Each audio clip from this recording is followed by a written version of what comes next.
The story opens inside a luxury apartment overlooking San Francisco Bay. A man and a blonde woman are in the bedroom. The man is tied to the bed with a white silk scarf, completely unable to move. In the middle of their encounter, the woman suddenly reaches for an ice pick and begins stabbing him repeatedly, killing him in a brutal, deliberate attack. She leaves him bleeding on the bed and disappears into the night. The victim is later identified as Johnny Boz, a former rock star who recently made a fortune in the nightclub business. San Francisco homicide detective Nick Curran is assigned to the case and arrives at the crime scene with his partner Gus, where Johnny's body is still tied to the bed. The coroner estimates the time of death at around 2 a.m., about 6 hours earlier. Another detective tells Nick that Johnny was last seen leaving a club around midnight with his girlfriend, Catherine Trammell, and an ice pick is found on a coffee table in the living room, believed to be the murder weapon. Nick and Gus go to Catherine's listed address, but she is not there. Instead, they're met by her girlfriend Roxy, who is immediately hostile and uncooperative. After some resistance, she tells them that Catherine is staying at her beach house. They go to Catherine's beach house, where she calmly lets them in. When asked how Johnny died, she smiles after learning he was stabbed with an ice pick.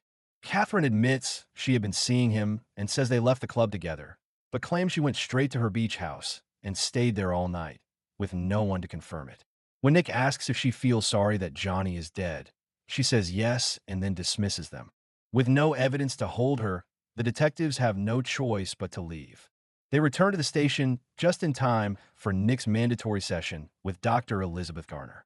Years earlier, he accidentally killed 2 tourists while high during an undercover operation, and as a result, he is under investigation by Internal Affairs and required to attend therapy.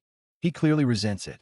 When Beth asks how he is doing, Nick says everything is fine, except that his sex life has been terrible since they stopped seeing each other. He insists he has quit drinking, smoking, and drugs, and asks her to tell Internal Affairs that he is stable and to leave him alone. Beth agrees and admits that she still misses him. Nick then goes to the chief's office, where the detectives review the case. Johnny was stabbed 31 times. There are no usable fingerprints, no signs of forced entry, and nothing was taken. The ice pick itself is common and could have been bought anywhere, but the scarf used to tie him up is expensive. Catherine Trammell quickly becomes the focus of their investigation. She is 30 years old, has no criminal record, and graduated at the top of her class at Berkeley with double majors in literature and psychology. Her parents died in a boating accident when she was young, leaving her their sole heir, making her extremely wealthy. She was once engaged to a boxer who later died. She is also a successful novelist, and her most recent book is about a former rock star who was murdered by his girlfriend. Later that night, Nick reads Catherine's book at home. The story describes a rock star who is killed in bed, tied up with a white scarf, and stabbed with an ice pick, exactly like Johnny Boz. The next day, the detectives meet with Beth and her colleague, who are building a psychological profile of the killer. They outline 2 possible explanations for the crime. One possibility is that the person who wrote the book is the killer and committed the murder in a ritualistic, literal reenactment of her own fiction. This would suggest someone highly manipulative, obsessive, and psychopathic, using the novel as an alibi by making the crime seem too obvious to be real. The second possibility is that someone is trying to frame the writer by recreating the murder described in the book, someone so obsessed or disturbed that they are willing to kill an innocent person just to incriminate her. Based on this, they decide to bring Catherine in for questioning. Nick and Gus return to Catherine's beach house, where Nick notices old newspaper clippings about himself. On the drive to the station, Catherine talks about her new book, explaining that it is about a detective who falls for the wrong woman. Catherine is brought in for formal questioning, and, just as Nick predicted, she refuses to hire a lawyer. She seems amused by the entire situation. During the interrogation, she remains calm and relaxed, speaking freely about her writing, her sex life, and Johnny Boz. She explains that she met Johnny while researching a book about the murder of a retired rock star. She went to his club, picked him up, and started seeing him, openly admitting that she uses people as material for her novels. She uses her book as an alibi exactly the way Beth predicted, insisting she would have to be incredibly stupid to commit a murder in the exact way she described it in her novel. She even offers to take a polygraph test to prove her innocence. The lie detector fails to show any deception, but Nick remains convinced that she is lying. Afterward, Nick offers to drive her home. In the car, he tells her that beating a lie detector is not easy. Catherine casually replies that he once passed a lie detector test after shooting those tourists, so by that logic, they are both innocent. Nick later goes to a bar with his colleagues and orders alcohol, worrying everyone because of his past. He continues insisting that Catherine is guilty and becomes increasingly curious about her parents' deaths and her previous books. When he orders another drink, Lieutenant Marty Nielsen from Internal Affairs begins provoking him, calling him shooter and pushing him until Nick nearly loses control. Beth steps in and pulls him away. They leave together and end up at her apartment, where they sleep together. Afterward, she tells him that she knew Catherine back at Berkeley. The next day, Nick learns that a professor at Berkeley was murdered while Catherine was a student there. The man had been her counselor, and he was stabbed with an ice pick. The chief orders Nick to follow Catherine and see where she leads. Catherine drives to a cottage where she meets an older blonde woman. Nick later learns her name is Hazel Dobkins, a woman who was imprisoned for killing her husband and children for no apparent reason. Nick returns to Catherine's house. Inside, he finds even more newspaper clippings about himself and the shooting. Catherine admits she is using him as the basis for the detective in her new book. She asks him what it feels like to kill someone. Nick questions her about the murdered professor and about Hazel Dobkins. Catherine explains that the professor was her counselor during her freshman year and that she got the idea for the ice pick from his murder. Hazel, she says, is a friend who helped her understand homicidal impulses for her writing. She then turns the accusation back on Nick, calling him shooter and taunting him about his wife's suicide after the tourists were killed. He storms out. Nick rushes to Beth's office, demanding to know who she gave his psychiatric file to, since Catherine somehow knows intimate details about him. Beth finally admits that she shared his file with Lieutenant Nielsen, claiming it was meant to help him. Nick becomes convinced that Catherine bribed Nielsen to gain access to his confidential records. He storms into Nielsen's office and attacks him, forcing other officers to pull him away. Nick is escorted out of the police station. He goes home and drinks heavily. Beth comes by to apologize, but they end up arguing, and she leaves. Later that night, Nick is woken up by the news that Nielsen has been shot in his car on the road. Nick rushes to the scene, where he quickly realizes that he is now the main suspect. Nick becomes convinced that Catherine is manipulating everything and framing him. He is interrogated in much the same way she was. He uses the fight he and Nielsen had the same day as his alibi, mirroring the way Catherine used her book. Then Beth tells the detectives that she checked on him around 10 p.m. and found him sober and lucid. But his hostile attitude toward the police only makes things worse, and he is suspended from duty pending a psychological evaluation. Nick returns to his apartment and finds Catherine already there, sitting outside and waiting for him. She casually mentions that she has heard about what happened to him, making it clear that she is aware of everything that has been going on. Catherine explains that when you have money and connections, information moves quickly. Then Nick invites Catherine upstairs for a drink. She seems slightly surprised, but she accepts. As they walk into the building, she tells him that she is very good at reading people, and that before long she will know everything about him. Inside Nick's apartment, he pours Catherine a drink, then pulls out a large block of ice and an ice pick, slowly chipping it apart. Catherine steps in, taking over, clearly aware that he enjoys watching her. She keeps calling him shooter, and when he bristles at it, she switches to Nikki, the same name his wife once used, something Catherine already knows. Nick asks what she wants from him, and Catherine responds by handing him one of her books titled The First Time. It tells the story of a boy who murders his parents and disguises it as an accident. When Nick wonders if it was written before her own parents died, she clarifies that it came years later. As she prepares to leave, Catherine asks whether he plans to stop following her now that he is on leave, but Nick makes it clear he will not, admitting that he is drawn to the danger as much as he is drawn to her. Catherine tells him she will be at Johnny Boz's club, and they agree to meet there. That night, Nick follows her to the nightclub and finds her in the bathroom stalls with Roxy and another man, using the white stuff. Catherine looks at him briefly before closing the stall door. On the dance floor, she kisses Roxy and then moves over to Nick, dancing with him and keeping him close. Roxy watches them, clearly irritated and jealous. Later, Catherine brings Nick back to her house. In her bedroom, She ties him to the bed frame with a white silk scarf, the same kind that was used on Johnny Boss. For a moment, it looks like Nick might suffer the same fate, but Catherine loosens the scarf instead, and the two of them hold each other. While Nick is in the bathroom afterward, Roxy suddenly appears behind him in the mirror, wearing the same clothes she had on at the club. She startles him and warns that if he does not leave Catherine alone, she will kill him. Nick asks how long she has been there and whether she likes to watch, but Roxy tells him that Catherine likes her watch, then leaves. By morning, Nick wakes up alone in Catherine's bed. The scarf and the drugs are gone, and Catherine has left a note that simply reads, "The beach." Nick goes to the beach house and sees Roxy leaving with a threatening look.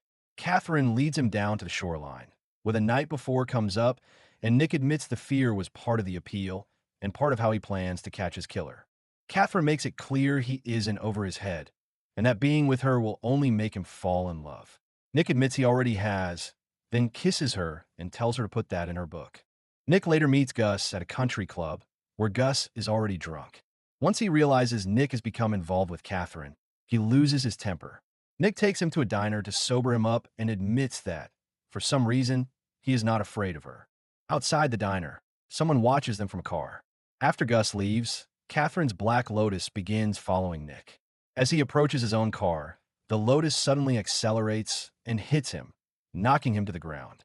It reverses and nearly strikes him again, but Nick manages to get into his car, and a chase through the narrow streets of North Beach begins. At the last moment, the Lotus swerves off the road and crashes down a hillside. Nick runs to the wreck and finds Roxy dead behind the wheel, her eyes still open.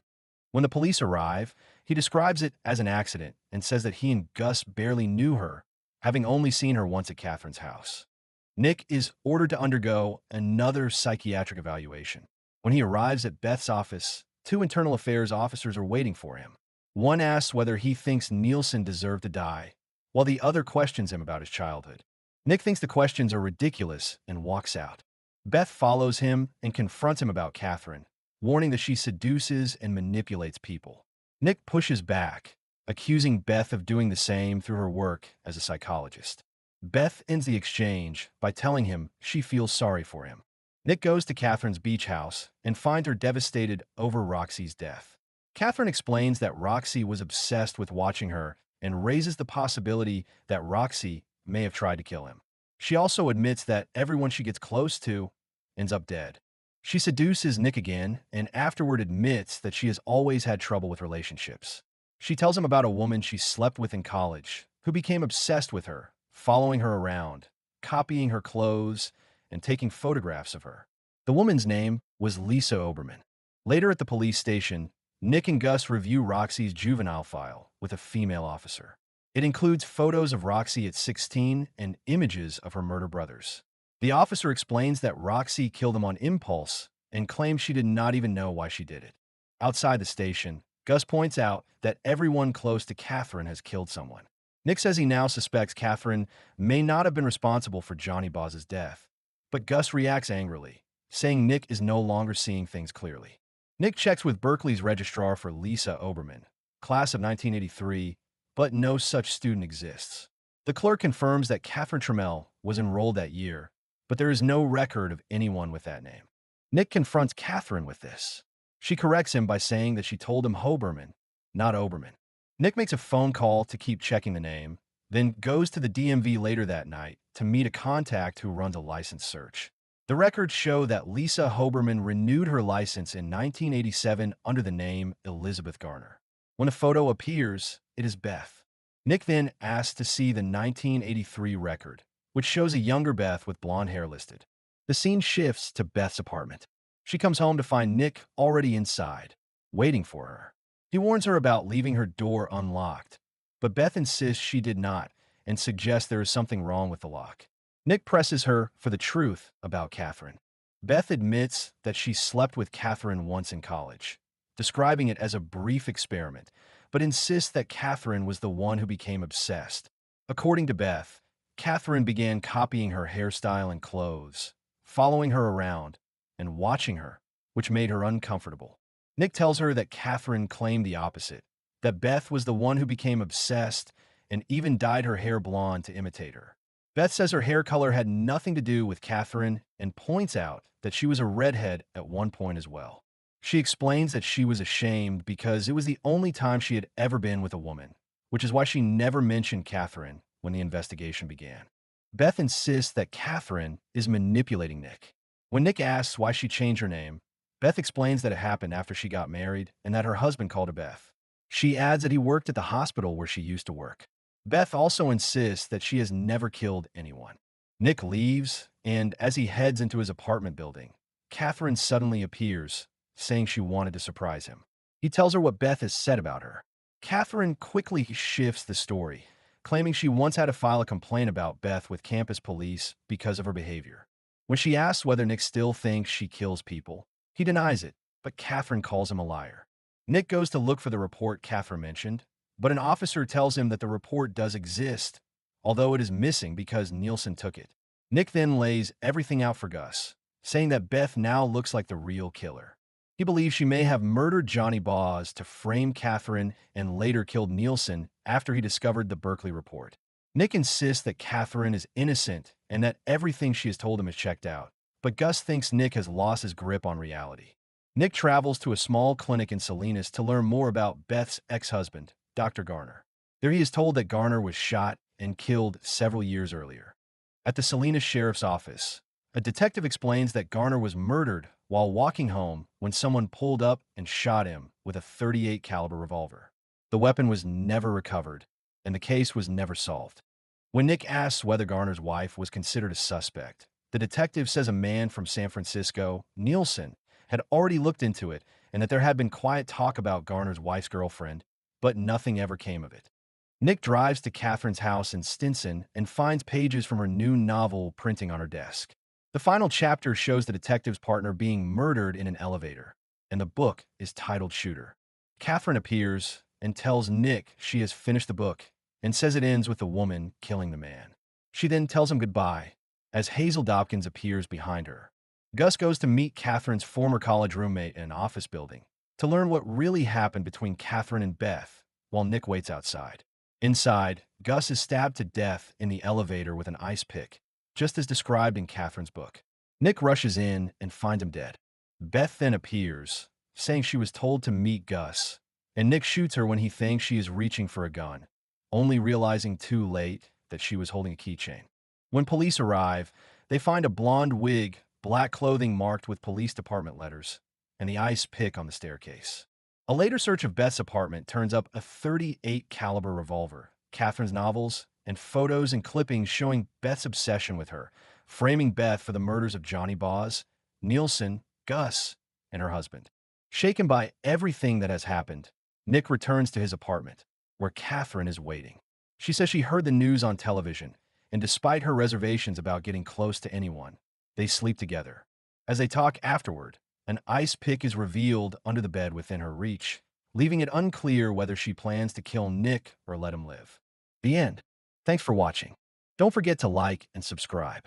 And until next time.